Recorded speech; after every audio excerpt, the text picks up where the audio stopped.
एक देखोगे मुश्किलें हजार आएंगी। सपना एक देखोगे मुश्किलें हजार आएंगी, लेकिन वो मंजर बड़ा खूबसूरत होगा जब कामयाबी शोर मचाएगी। नमस्कार साथियों, मैं मोहित कुमार शर्मा आप सभी का स्वागत करता हूं आपके अपने YouTube channel UK target classes में। तो अपनी मंजिल को पाने के लिए बढ़ते हैं एक और नए पीवाईक्यू के साथ, जो आपकी जीत को कर देगा पक्का। तो चलिए बिना देर के शुरू करते हैं इस रोमांचक सफर को। पर उससे पहले, अगर आप हमारे चैनल पर नए हैं तो इसे सब्सक्राइब करें और बेल आइकन को दबाना ना भूलें। इससे आपको हमारे रोमांचक क्विज़ेस, हमारे रोमांचक पीवाईक्यूज मिलते रहेंगे। तो चलिए शुरू करते हैं इस सफर को।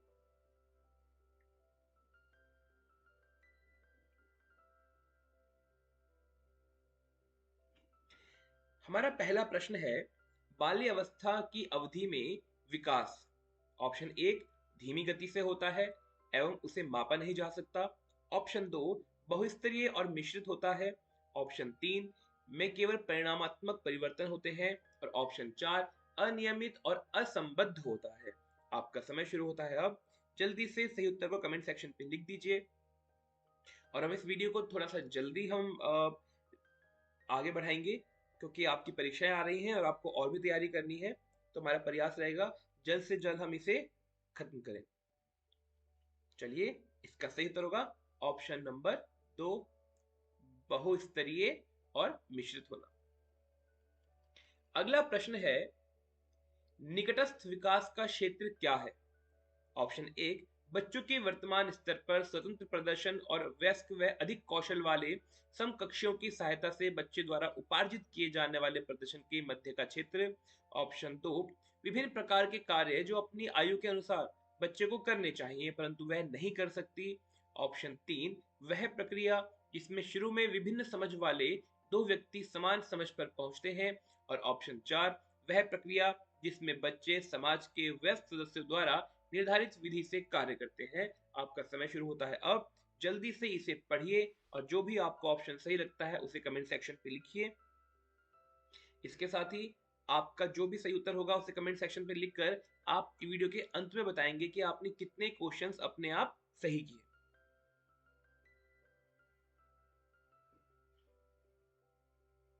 चलिए देखते हैं, इसका सही उत्तर होगा ऑप्शन नंबर एक। आगे बढ़ते हैं। अगला प्रश्न है, जीन पियाजे के अनुसार बच्चे अमूर्त संक्रियात्मक अवस्था में ऑप्शन एक परिकल्पित, निगमनात्मक तर्क और अतिज्ञप्ति चिंतन में समर्थ है। ऑप्शन दो केंद्रीकरण और अनुत्क्रमणीय सोच से आबद्ध है। ऑप्शन तीन संरक्षण, वर्गीकरण व श्रेष्ठ बद्धता करने में सक्षम नहीं है। और ऑप्शन चार है प्रतीकात्मक और सांकेतिक खेलों में भाग लेना प्रारंभ करते हैं। आपका समय शुरू होता है अब। जल्दी से सही उत्तर को कमेंट सेक्शन पे लिख दीजिए।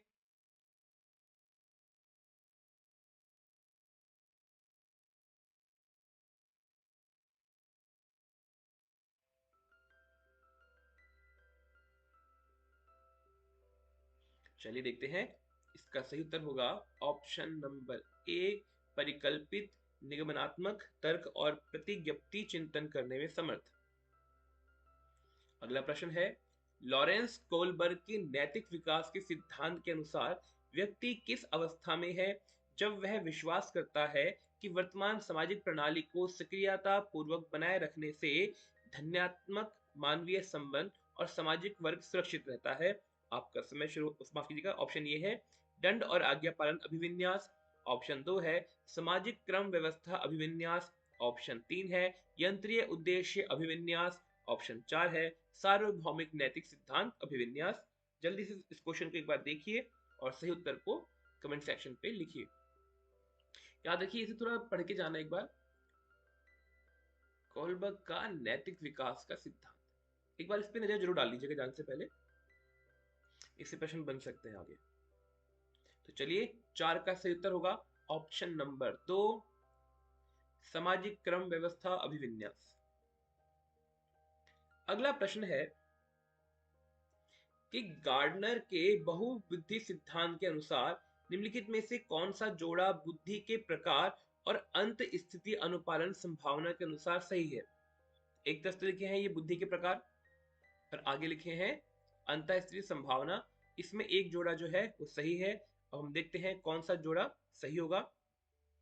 ऑप्शन है स्थानिक मनोवैज्ञानिक, ऑप्शन 2 अंतर्वैयक्तिक विक्रेता, ऑप्शन 3 भाषिक मूर्तिकार, ऑप्शन 4 शारीरिक गति संवेदना खिलाड़ी। आपका समय शुरू होता है अब। जल्दी से सही उत्तर को कमेंट सेक्शन पे लिख दीजिए। देखिए, अगर यहाँ पर आपको कुछ समझ में नहीं आ रहा है तो आप जो भी बुद्धि के प्रकार दिए गए हैं और अंतःस्थिति अनुपालन संभावना दी गई है, उनके अंदर संबंध देखिए, कौन आपस में जुड़ाव महसूस कर रहे हो, जिसका जुड़ाव है तो यही सही हो सकता है। देखो जुड़ाव को। चलिए, इसका ऑप्शन होगा ऑप्शन नंबर 4, भाई शारीरिक गति संवेदना और खिलाड़ी। आगे बढ़ आगे बढ़ते हैं। लेव वाइगोस्की के अनुसार बच्चों में संज्ञानात्मक विकास में भाषा की एक महत्वपूर्ण भूमिका है। 2 बच्चे भाषा अधिग्रहण यंत्र द्वारा भाषा सीखते हैं। ऑप्शन 3 बच्चों का संज्ञानात्मक विकास चरणों में होता है। ऑप्शन 4 स्कीमा के परिपक्वन से बच्चों में संज्ञानात्मक विकास अग्रसर होता है। आपका समय शुरू होता है अब। जल्दी से सही उत्तर को कमेंट सेक्शन पे लिख दीजिए।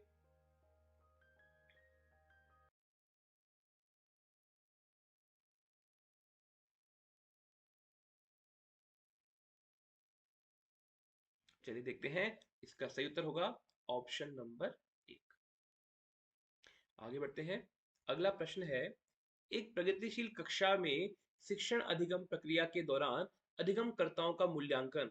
ऑप्शंस हैं बच्चों के अधिगम में सहायक नहीं है, ऑप्शन 2 है बच्चों की अधिगम प्रक्रिया में रुकावट उत्पन्न करता है, ऑप्शन 3 है अभिभावकों को प्रतिपुष्टि देने के प्रयोजन से बेहद सफल, कम सफल व असफल विद्यार्थियों को पहचानने में सहायक होता है, ऑप्शन 4 है बेहद महत्वपूर्ण है लेकिन यह बच्चों की समझ की जानकारी देता है और अध्यापिका को अपने शिक्षा शास्त्र पर विचारने में सहायक होता है।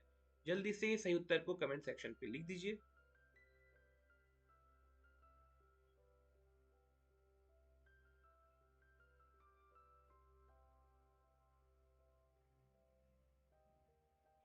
चलिए, इसका सही उत्तर होगा ऑप्शन नंबर 4।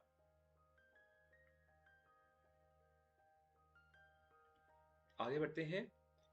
अगला प्रश्न है, कक्षा के सभी लिंगों में जेंडर रूढ़िवादिता कम करने और विकास के विस्तार की संभावनाओं को बढ़ाने के लिए प्रभावशाली पद्धति कौन सी है। ऑप्शन 1 है लिंगों के जैविक अंतरों की उपेक्षा करना और उन्हें अस्वीकार करना, ऑप्शन 2 समाज में चित्रित लिंग भूमिकाओं को प्रबल करना, ऑप्शन 3 एक ही लिंग के योग्यता समूह बनाना, ऑप्शन 4 क्रियाकलाप के लिए मिश्रित लिंग समूह बनाना और विचार विमर्श को प्रोत्साहित करना। आपका समय शुरू होता है अब। जल्दी से सही उत्तर को कमेंट सेक्शन पे लिख दीजिए।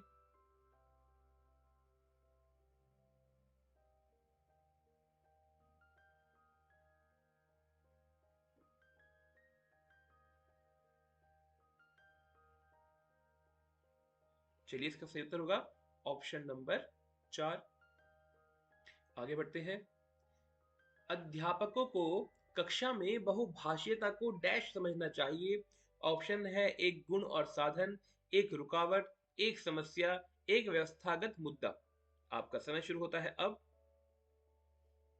जल्दी से सही उत्तर को कमेंट सेक्शन पे लिख दीजिए।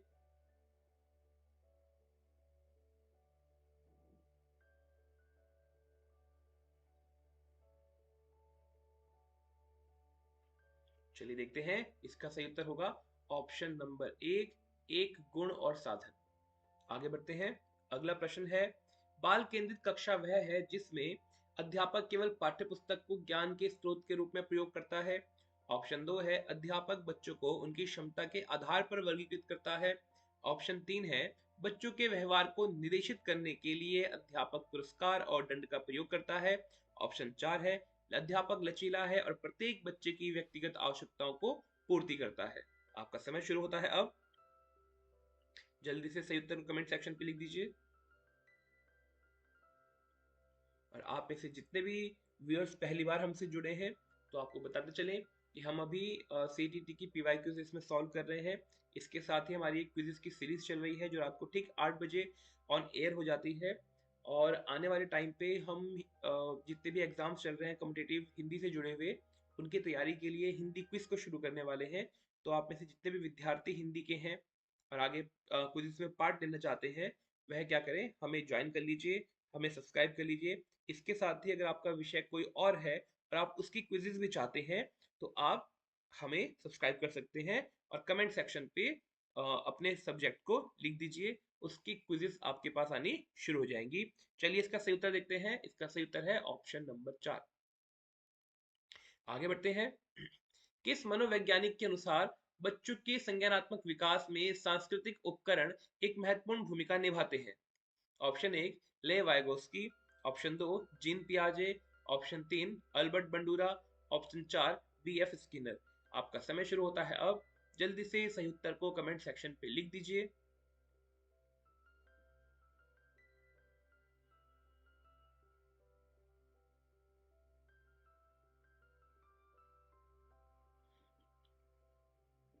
चलिए इसका सही उत्तर होगा ऑप्शन नंबर ए, एक ले वाइगोस्की। अगला प्रश्न है, आंशिक दृष्टि वाले विद्यार्थियों के लिए निम्नलिखित में से कौन सी अधिगम सामग्री उपयुक्त नहीं है? ऑप्शन है बड़े आकार में मुद्रित पुस्तकें, ऑप्शन 2 है त्रिविमीय नक्शे और चार्ट, ऑप्शन 3 है बोलती पुस्तकें स्पर्शीय सूचना पट, ऑप्शन 4 है छोटी मुद्रा वाली कार्यशीट। आपका समय शुरू होता है अब। जल्दी से सही उत्तर को कमेंट सेक्शन पे लिख दीजिए। सीधा अगर आपको क्वेश्चन का आंसर नहीं आता है, तो सीधा तुक्का न लगाकर जो हमारी 3 गोल्डन रूल्स की ट्रिक है उनको फॉलो करते हुए इसे सॉल्व करने की कोशिश करें। आपको उसका भी अभ्यास करना है, कम से कम समय पे आप उस ट्रिक को फॉलो कर सके। चलिए देखते हैं। इसका सही उत्तर होगा ऑप्शन नंबर 4। आगे बढ़ते हैं। अगला प्रश्न है, समावेशी शिक्षा के पीछे अंतर्हित विचार है? ऑप्शन 1 बच्चों को उनकी योग्यता के आधार पर पृथक करना और व्यावसायिक प्रशिक्षण का प्रबंधन करना, ऑप्शन 2 है बच्चों की अक्षमताओं के आधार पर उनकी सीमाओं को पहचान करने के लिए उन्हें नामांकित करना, ऑप्शन 3 है अलग अलग अक्षमताओं वाले बच्चों के लिए विशिष्ट शैक्षिक संस्थानों का प्रावधान करना, ऑप्शन 4 है दार्शनिकता की सभी बच्चों को नियमित विद्यालय के समान शिक्षा पाने का अधिकार है। इनमें से जो भी सही ऑप्शन है उसे जल्दी से कमेंट सेक्शन पे लिखिए।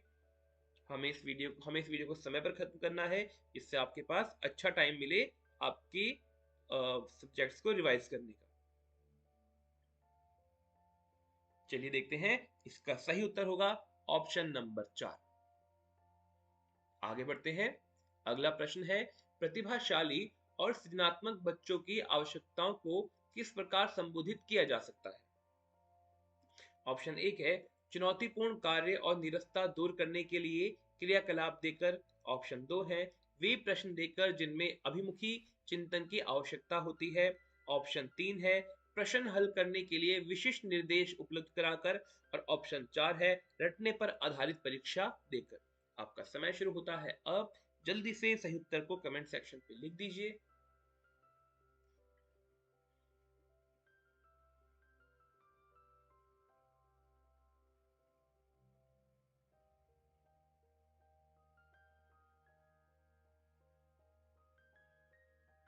चलिए इसका सही उत्तर होगा ऑप्शन नंबर 1। आगे बढ़ते हैं। अगला प्रश्न है, पठन पठन वैकल्य, ये वैफल्य लिखा गया है, ये वैकल्य है। पठन वैकल्य बच्चों की पहचान किस प्रकार की जा सकती है? ऑप्शन है 1 उनके सामाजिक एवं सांस्कृतिक संदर्भ को जानकर, ऑप्शन 2 है पूर्ण शारीरिक स्वास्थ्य परीक्षण द्वारा, ऑप्शन 3 है उनके पढ़ने और लिखने की कौशल के विश्लेषण से, और ऑप्शन 4 है उनकी जटिल व उच्च स्तरीय समस्याओं को हल करने की क्षमता का आकलन करके। जो भी सही उत्तर आपको लगता है उसे कमेंट सेक्शन पे जल्दी से लिख दीजिए।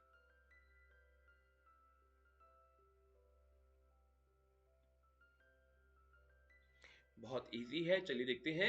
इसका सही उत्तर होगा ऑप्शन नंबर 3। आगे बढ़ते हैं। प्रतिकूल परिस्थितियों और वंचित पृष्ठभूमि वाले अधिगमकर्ताओं को संबोधित करने के लिए निम्नलिखित में से कौन सी पद्धति प्रभावशाली नहीं है? ऑप्शन 1 है अधिगमकर्ताओं से बातचीत करके उनकी आवश्यकताओं और उनके सम्मुख आय चुनौतियों को समझना, ऑप्शन 2 है अधिगमकर्ताओं को विद्यालय के बाहर ट्यूशन पढ़ने के लिए कहना, जिससे कि वह अध्यापक को उन पर अधिक ध्यान ना देना पड़े। ऑप्शन 3 है विद्यार्थियों को संतुलित चुनौतीपूर्ण लक्ष्यों के लिए अभिप्रेरित करना और उपयुक्त शिक्षण सहायता उपलब्ध कराना। ऑप्शन 4 है क्रियाकलापों के लिए सहयोगी समूह बनाना और विद्यार्थियों को एक दूसरे का समर्थन करने के लिए प्रोत्साहित करना। आपका समय शुरू होता है अब।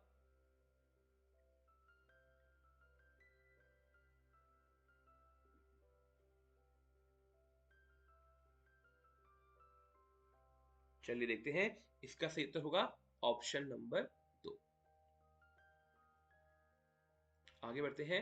बच्चों के अधिगम में शारीरिक स्वास्थ्य और सांवेगिक अवस्था, ऑप्शन है का कोई प्रभाव नहीं होता कि एक महत्वपूर्ण भूमिका होती है।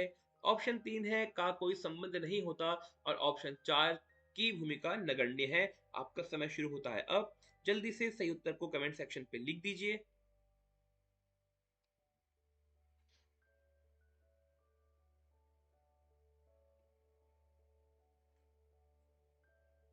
चलिए देखते हैं, इसका सही उत्तर होगा ऑप्शन नंबर 2। आगे बढ़ते हैं। कक्षा में अर्थपूर्ण अधिगम को प्रोत्साहित करने के लिए अध्यापिका या अध्यापक को, ऑप्शन है विद्यार्थियों की सहायता करनी चाहिए कि वह अपने मनोभावों और अभिप्रेरणों को सुव्यवस्थित कर पाए। दूसरा नंबर आता है विद्यार्थियों को उनके प्रदर्शन के आधार पर वर्गीकृत और नामांकित करके उनके योग्यता आधारित समूह बनाने चाहिए। 3 है विद्यार्थियों में संवाद और परिचर्चा को प्रोत्साहित करना चाहिए, जिससे वे बहुप्रेरक्ष्य करने में सशक्त हो। और चौथा है कक्षा में विविधता की उपेक्षा करके शिक्षण की मानक विधि को अपनाना चाहिए। अब इनमें से कौन कौन से सही हैं उनको ऑप्शंस में दिया गया है, देखते हैं वो क्या है। ऑप्शन 1 में है 1 और 3, 2 में है 2 और 3, 3 में है 1 3 4 और 4 में है 1 2 3 4। जो भी आपको लगता है, जो भी पेयर सही है, उसको आप जल्दी से कमेंट सेक्शन पे लिख दीजिए।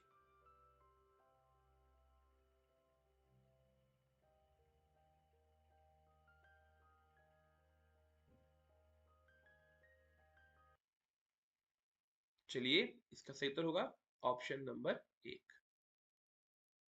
आगे बढ़ते हैं।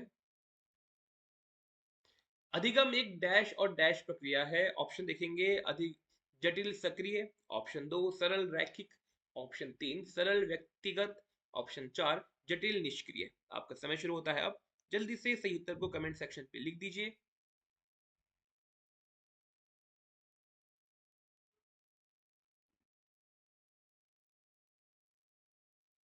चलिए देखते हैं इसका सही उत्तर क्या होगा। इसका सही उत्तर होगा ऑप्शन नंबर 1 जटिल और सक्रिय। अगला प्रश्न है, अपनी कक्षा में अर्थपूर्ण अधिगम को सुसाध्य बनाने के लिए अध्यापिका को अपनी कक्षा में सामाजिक सांस्कृतिक धार्मिक भाषीय विविधता को डैश चाहिए। ऑप्शन है टालना चाहिए, उपेक्षित करना चाहिए, समझना या अनदेखा करना चाहिए। आपका समय शुरू होता है अब। जल्दी से सही उत्तर को कमेंट सेक्शन पे लिख दीजिए। और अगर आप हमारे चैनल पे नए हैं तो इसे सब्सक्राइब जरूर कीजिए। इसके साथ ही अ, हमने एक वीडियो अपलोड करी है कुछ टाइम पहले, जिसमें बताया गया है कि जिन क्वेश्चंस को आप सॉल्व नहीं कर पाते हैं या उन्हें सॉल्व करने में डाउट होता है, तो उन्हें किस तरह से सॉल्व करें कि आपका वो गैस भी बिल्कुल सही लगे और आपके कम से कम 15 से 20 मार्क्स जो है वो ऊपर आ जाए, जितने भी आपके मार्क्स आने वाले हैं। तो उसके लिए वीडियो आपको ऊपर आई बटन पे दिख जाएगी, आप उसे देखिए, क्लिक कीजिए। और याद रखें, वो ट्रिक सिर्फ आपको तब यूज करनी है जब कोई भी क्वेश्चन आपको बिल्कुल नहीं आ रहा है और आपको अब इसे अटेम्प्ट करना है और गैस करना है। ये सिर्फ गैस करने की ट्रिक है, ठीक है। चलिए आगे बढ़ते हैं। इसका सही उत्तर होगा ऑप्शन नंबर 3। अगला प्रश्न है, कक्षा में प्रभावी अधिगम के लिए डैश वातावरण की रचना करनी चाहिए बजाय डैश वातावरण के। ऑप्शन है सहयोगिक प्रतिस्पर्धिक, 2 है प्रतिस्पर्धिक सहयोगिक, तीसरा है भयावह सुसाध्य, तीसरा है प्रतिस्पर्धिक सुसाध्य। आपका समय शुरू होता है अब। जल्दी से सही उत्तर को कमेंट सेक्शन पे लिख दीजिए। अगर कभी ऐसा हो कि आपके सामने कुछ ऑप्शंस दिए गए हैं और आप उन ऑप्शंस को समझ नहीं पा रहे हैं, तो सीधा उसके लेफ्ट साइड आ जाएंगे आप, और यहाँ पर जो इंग्लिश में लिखा हुआ है उनसे आप देखकर, उन्हें पढ़कर आप गैस कर पाएंगे या आप समझ पाएंगे कि ये कहना क्या चाहता है, ठीक है। ये बहुत मैटर करता है। बहुत बार हिंदी के इतने क्लिष्ट वर्ड आते, क्लिष्ट शब्द आ जाते हैं कि हम सही नहीं पाते ये कहना क्या चाहता है, और तब हमें किसके पास आना चाहिए? ये इंग्लिश वाले कॉलम के पास आना चाहिए। चलिए देखते हैं, इसका सही उत्तर होगा ऑप्शन नंबर ए। चलिए आगे बढ़ते हैं। अगला प्रश्न है, निम्नलिखित में से कौन सा उदाहरण विद्यार्थियों को अधिगम के लिए अभिप्रेरित करने के लिए प्रभावशाली पद्धति है? ऑप्शन एक, पाड़ बांधना, माफ कीजिए, माफ कीजिएगा। ऑप्शन एक है पाड़ उपलब्ध कराना, विशेषकर जब विद्यार्थी कोई नया कौशल सीख रहे हो। ऑप्शन दो है सीखने से ज्यादा कार्य पूर्ण करने पर बल देना। ऑप्शन तीन है वे कार्य देना जो बहुत सरल हो। ऑप्शन चार है प्रतियोगिताओं के लिए बहुत से अवसर उपलब्ध कराना। आपका समय शुरू होता है अब। जल्दी से सही उत्तर को कमेंट सेक्शन पे लिख दीजिए।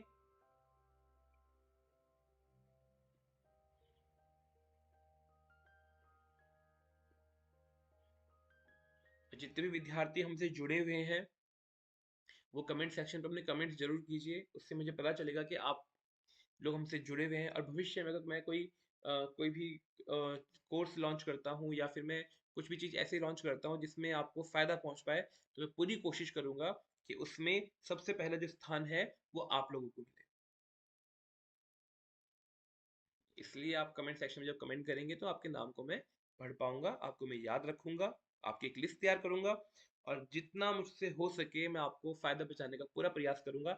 वह सबके लिए समान भाव मेरा है, परंतु आप शुरुआत में मुझसे जुड़ रहे हैं तो आपके प्रति मेरा एक अलग प्रेम है, और उसी के मद्देनजर मैं आपका ध्यान अवश्य रखूंगा। पर मैं आपके बारे में जानूंगा कैसे? तो वो कमेंट के माध्यम से जानूंगा। तो जल्दी से कमेंट सेक्शन में अपना नाम लिख दीजिए। चलिए इस उत्तर को देखते हैं। इसका सही ऑप्शन होगा ऑप्शन नंबर एक, पार उपलब्ध कराना, विशेषकर जब विद्यार्थी कोई नया कौशल सीख रहे हो। आगे बढ़ते हैं। अगला प्रश्न है, बच्चों के चिंतन के विषय में निम्नलिखित में से कौन सा कथन सही नहीं है? ऑप्शन एक है बच्चे अपने आसपास की विविध घटनाओं के बारे में स्वयं अपने सिद्धांतों की रचना करते हैं। ऑप्शन दो है बच्चे प्रत्ययों को स्वयं नहीं सोच सकते और अध्यापक की मूल भूमिका उन्हें जानकारी उपलब्ध कराना है। ऑप्शन तीन है बच्चे अपने आसपास की विविध घटनाओं के बारे में सक्रियता पूर्वक सोचते हैं और उनमें अन्वेषण की लालसा होती है। ऑप्शन चार है बच्चे अपने आसपास की वस्तुओं को जानने के लिए जन्मजात जिज्ञासु होते हैं। आपका समय शुरू होता है अब। जल्दी से सही उत्तर को कमेंट सेक्शन पे लिख दीजिए।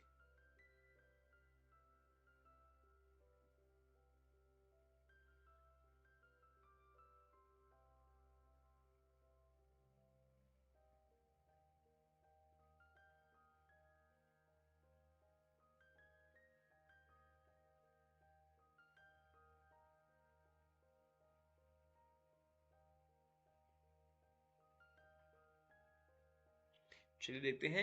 इसका सही उत्तर होगा ऑप्शन नंबर दो। बहुत बढ़िया। आगे बढ़ते हैं। ऑप्शन अगला प्रश्न है कि बच्चों का विद्यालय में असफल होना, सबसे पहला है प्रस्तावित करता है कि वंचित पृष्ठभूमि वाले बच्चों में अधिगम का सामर्थ्य नहीं है। दो, निर्दिष्ट करता है कि विद्यालय इन बच्चों की आवश्यकताओं की रुचियों की पूर्ति करने में समर्थ नहीं है। ऑप्शन तीन है साबित करता है कि इन बच्चों में अनुवांशिक पैदाइशी कमियां हैं जो इन्हें विद्यालय से निकाल देना चाहिए। ऑप्शन चार है सूचित करता है कि अभिभावकों में अपने बच्चों के अधिगम में सहायता करने का सामर्थ्य नहीं है। आपका समय शुरू होता है अब। जल्दी से सही उत्तर को कमेंट सेक्शन पे लिख दीजिए।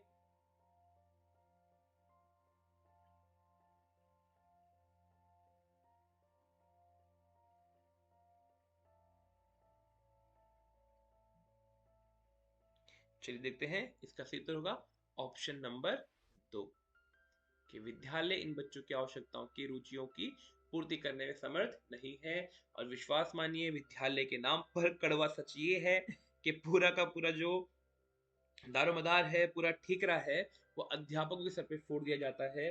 जबकि कई विद्यालय ऐसे हैं जो ना छात्रों को सुविधाएं उपलब्ध कराने के लिए तैयार हैं, ना अध्यापकों को सुविधा उपलब्ध कराने के लिए तैयार है। उन्हें सिर्फ रिजल्ट चाहिए, बिना किसी सुविधाओं के, बिना किसी अरेंजमेंट किए हुए। और अगर रिजल्ट पूरी कोशिश करने के बावजूद एक बच्चा जो 30 नंबर की समथिंग लेकर आ रहा है, वो अगर 70 नंबर भी लेके आ जाता है, उसके बावजूद भी अध्यापकों के ऊपर ये पॉइंट किया जाता है कि इतने कम नंबर क्यों आए। फिर क्या करें? यही वर्तमान समय की मांग है। चलिए हम इस मांग को साइड ही छोड़ते हैं और आगे बढ़ते हैं। हम आशा करते हैं कि आपके द्वारा पढ़ाई गए सभी विद्यार्थी अच्छे अंकों से पास होंगे और जीवन में कुछ अच्छा करेंगे। चलिए अगला प्रश्न देखते हैं। समूह में एक दूसरे को पढ़ाने और सहायता करने से बच्चे स्वयं की चिंतन प्रक्रिया पर आक्षेप कर सकते हैं और संज्ञानात्मक क्रियाकलाप के उच्च स्तर पर पहुंच सकते हैं। ऑप्शन दो है, बच्चों में भ्रांति उपलब्ध हो सकती है जो उनके अधिगम में हस्तक्षेप करती है। ऑप्शन तीन है, बच्चों का ध्यान भंग हो सकता है और यह एक प्रभावशाली शैक्षिक पद्धति नहीं है। ऑप्शन चार है, बच्चों में प्रतिस्पर्धात्मक प्रवृत्ति उत्पन्न होती है जो कि अधिगम में विघ्न रुकावट पैदा करती है। आपका समय शुरू होता है अब। जल्दी से सही उत्तर को कमेंट सेक्शन पे लिख दीजिए।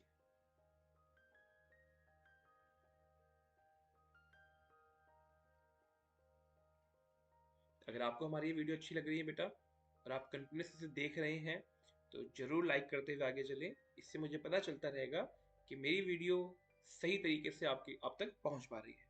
चलिए इसका सही ऑप्शन है ऑप्शन नंबर एक। आगे बढ़ते हैं। अगला प्रश्न है, एक डैश कक्षा में अध्यापिका अपनी शास्त्रवीय आकलन की विधियों को विद्यार्थियों की व्यक्तिगत जरूरतों के अनुसार परिवर्तित करती है। आपका समय शुरू होता है अब। पहले को ऑप्शन ले लेते हैं। अध्यापक केंद्रित, प्रगतिशील, पाठ्यपुस्तक केंद्रित, व्यवहारवादी। आपका समय शुरू होता है अब। जल्दी से सही उत्तर को कमेंट सेक्शन पे लिख दीजिए।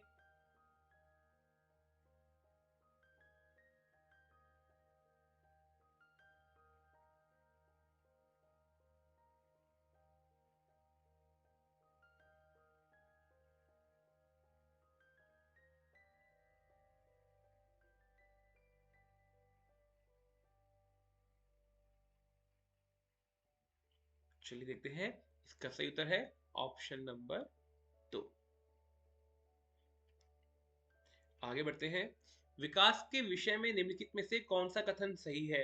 ऑप्शन है, बच्चे बच्चों के विकास में बहुत सी सांस्कृतिक विविधताएं होती हैं। संसार में सभी बच्चों का विकास एक ही क्रम में और सुनिश्चित समय से होता है।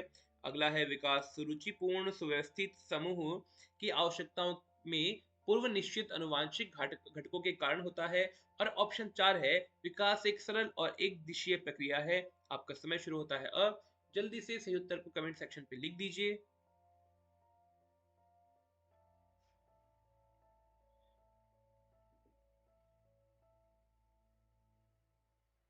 चलिए बढ़ते हैं। इसका सही ऑप्शन होगा ऑप्शन नंबर एक। अगला प्रश्न है, निम्नलिखित में से मध्य बाल्यावस्था की अवधि का मुख्य प्रमाण चिन्ह कौन सा है। ऑप्शन है, प्रतीकात्मक खेल का उभरना। ऑप्शन दो, तर्क संगत विचारों का विकास जो कि प्राकृतिक रूप से मूर्त है। ऑप्शन तीन, पेशीय कौशल व समग्र शारीरिक वृद्धि का तेजी से विकास। ऑप्शन चार है, वैज्ञानिक तर्क और अमूर्त रूप से सोचने की क्षमता का विकास। जल्दी से सही उत्तर को कमेंट सेक्शन पे लिख दीजिए।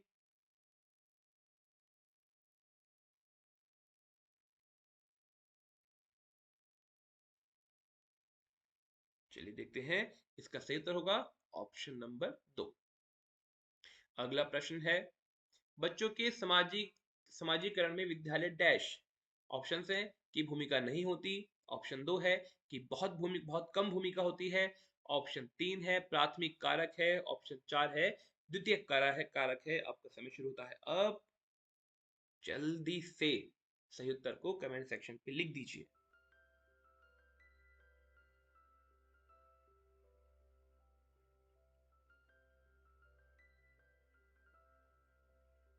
चलिए सही ऑप्शन है चार। अगला प्रश्न है, निम्नलिखित में से किस मनोवैज्ञानिक ने प्रस्तावित किया है कि बच्चों का चिंतन गुणात्मक रूप से वयस्कों की उपेक्षा अलग होता है। आपका समय शुरू होता है अब। सबसे पहले इसके ऑप्शंस को देख लेते हैं। जीन पियाजे, ले वाइगोस्की, हावर्ड्स गार्डन, लॉरेंस कोहलबर्ग। आपका समय शुरू होता है अब। तो जल्दी से सही उत्तर को कमेंट सेक्शन पे लिख दीजिए।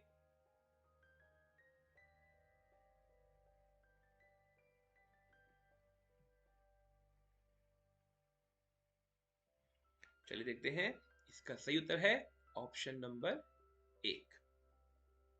तो बेटा अगर आपको हमारा ये कंटेंट पसंद आ रहा है और हमसे आप पहली बार जुड़ रहे हैं, तो हमारे चैनल को सब्सक्राइब ज़रूर करें, वीडियो को लाइक करें। और आपको मैं फिर से बताता चलूँ कि हमने अभी एक वीडियो को अपलोड किया है, ऑन एयर किया है कुछ समय पहले, आपको मिल जाएगी, जिसमें हमने गैस करने के 3 गोल्डन रूल्स पे डिस्कशन किया है। एक बार आप उसे जाके ज़रूर देखिएगा कि किस तरह से आप उन क्वेश्चंस को भी सॉल्व कर सकते हैं, जो आपको बिल्कुल भी नहीं आते हैं, और किस तरह से गैस करके आप अपने क्वेश्चंस को 15 से 20 तक क्वेश्चंस बिल्कुल सही कर सकते हैं और अपने मार्क्स को बढ़ा सकते हैं। बहुत बार आप में से कुछ इतने ऐसे भी होंगे जो 1 नंबर 2 नंबर से लास्ट ईयर में रुके होंगे, है ना? तो अगर आप उन गैसेस की क्विज जो गैसेस का जो तरीका है, 3 गोल्डन रूल्स, उनको अगर आप फॉलो करोगे तो बिल्कुल मैं उम्मीद करता हूँ कि आपके मार्क्स जो है क्वालिफाइंग से आगे बढ़कर जाएंगे और 100 तक क्रॉस कर जाएंगे। तो चलिए मिलते हैं आपसे अगली वीडियो में।